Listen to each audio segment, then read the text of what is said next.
Hi, welcome to Talking Text. Our passage is 1 Peter chapter 2 from verse 4. As you come to him, a living stone, rejected by men, but in the sight of God, chosen and precious, you yourselves, like living stones, are being built up into a spiritual house, to be a royal priesthood, to offer spiritual sacrifices acceptable to God through Jesus Christ. For it stands in the scriptures, behold, I am laying in Zion a cornerstone, chosen and precious. Whoever believes in him will not be put to shame. So the honor is for you who believe, but for those who do not believe, the stone that the builders rejected has become the cornerstone, and a stone of stumbling and a rock of offense. They stumble because they disobey the word, as they were destined to. As you come to him, always come to Jesus as your primary source in all things, as your primary cornerstone, the very foundation in all things. Come to Jesus, this precious living stone.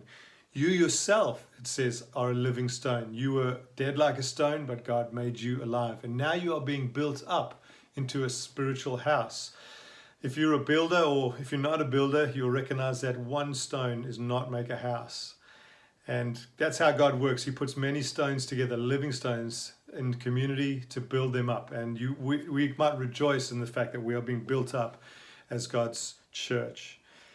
We are living stones. He says you are also a holy priesthood to offer sacrifices, spiritual sacrifices through Jesus Christ.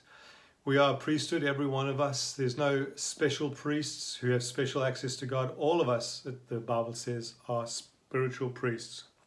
And we can offer our sacrifices to God. Our sacrifices are many things. The words we speak in kindness, in love.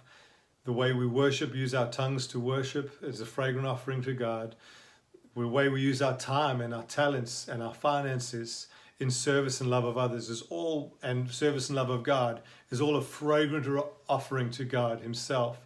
And so anything that we do and honor Jesus with in all things is worshipful and is an offering to him. And so we can do that because of Jesus. And it says Jesus is the cornerstone, the center point from which everything else in our lives ought to be centered off. He's the central foundation stone, the cornerstone in which we build off. And whoever believes upon this rock, upon this stone, will not be put to shame. If we trust and believe in other things, we can always be shaken. But those who build on the perfect rock of Jesus, the solid rock of Jesus, will not be put to shame.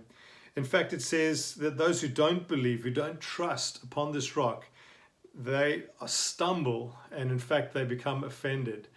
You know, when you don't follow God's ways, as Peter's urged these believers to do, you can end up stumbling and crumbling your own house. If you live in unforgiveness, if you live avoiding Jesus, if you give lip service to Jesus, but your heart isn't after him, then actually your house begins to crumble. And I want to encourage you, don't let your house crumble, but look firmly to the rock of Jesus and build all you can upon the central foundation of Christ.